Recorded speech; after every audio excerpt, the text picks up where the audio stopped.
Assalamualaikum warahmatullahi wabarakatuh.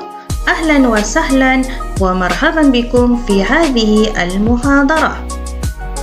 إن شاء الله في هذه المحاضرة سنتعلم الموضوع الجديد وهو فعل الأمر.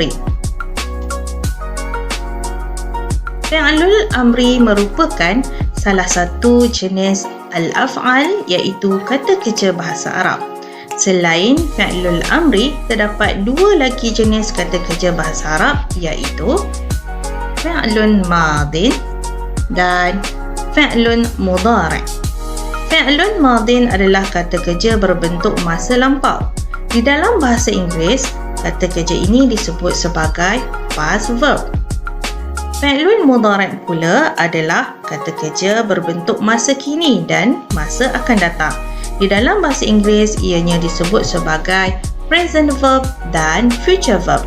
Manakala fi'lul amri adalah kata kerja berbentuk arahan atau perintah. Di dalam bahasa Inggeris, kata kerja ini dikenali sebagai imperative verb. Untuk pembelajaran kali ini, kita akan memberi tumpuan kepada fi'lul amri sahaja. Bina fi'lul amri, forming imperative verb.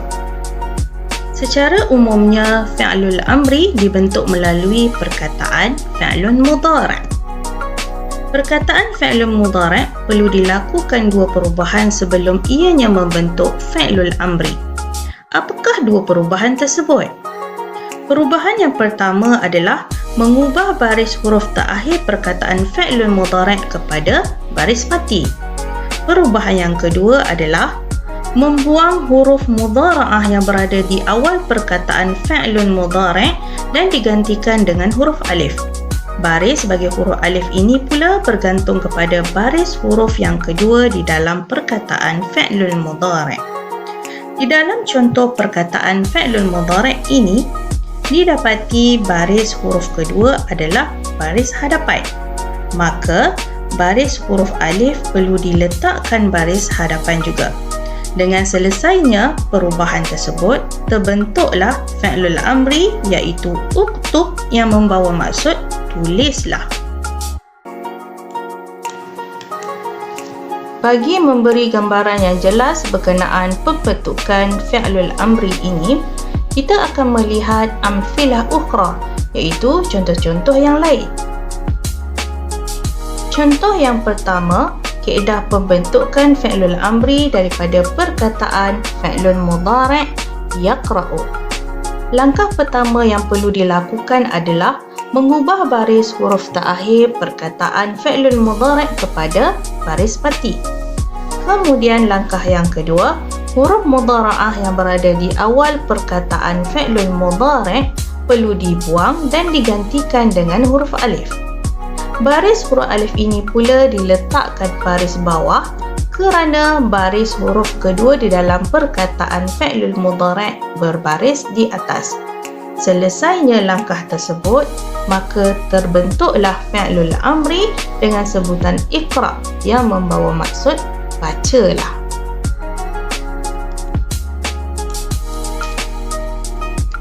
Contoh kedua, kaedah pembentukan fi'lul amri daripada perkataan fi'lul mudhari' yajlisu.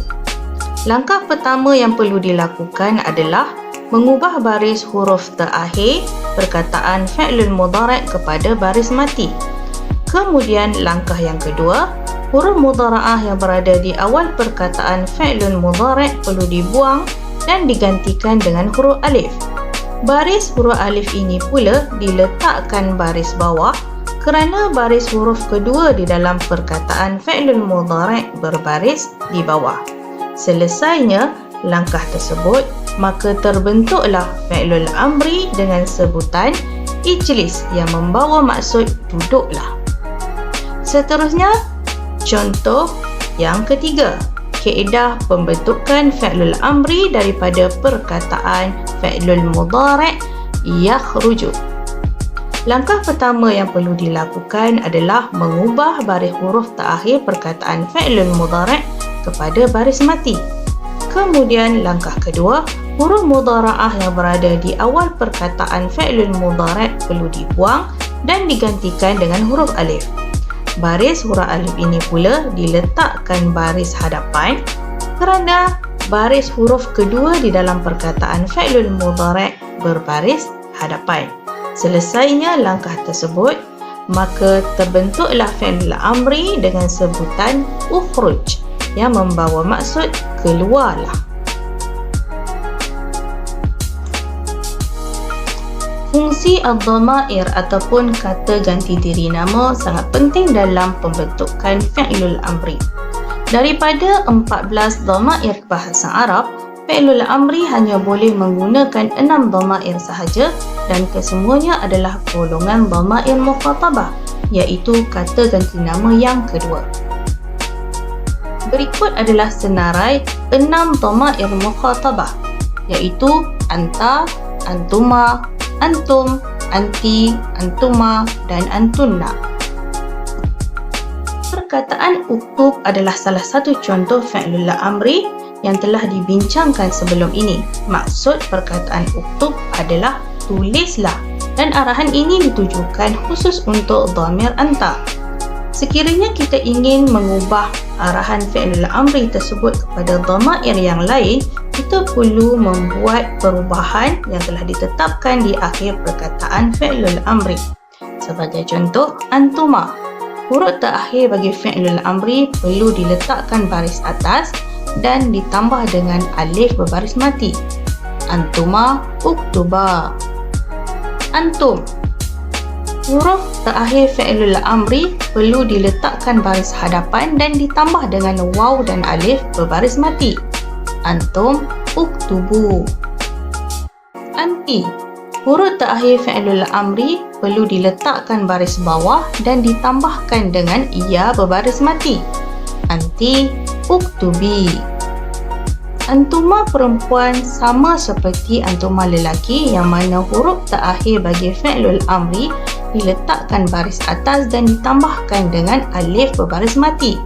Antuma uktuba. Dan yang terakhir, antunna.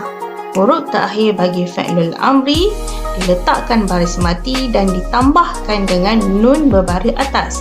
Antunna uktubna. Kesimpulan di sini, penggunaan dhamair mukhatabah yang berbeza akan memberi kesan kepada perubahan baris dan juga huruf di akhir perkataan fi'lul amri. Kaedah ini perlu dihafal supaya penggunaan fi'lul amri tepat dengan dhamair yang disasarkan. Sebelum kita mengakhiri pembelajaran pada kali ini, marilah sama-sama kita membuat at-tadribat, iaitu exercises berkenaan fi'lul amri. Soalan yang pertama, ibhath fi'lul amri lil kalimah al-atiyah yakhruju. Cari fi'lul amri bagi perkataan yakhruju. Di sini jawapannya adalah ukhruj. Soalan yang kedua, anta irji'. Manakala untuk anti, jawapannya adalah irji'i. Soalan yang terakhir, anta idrib.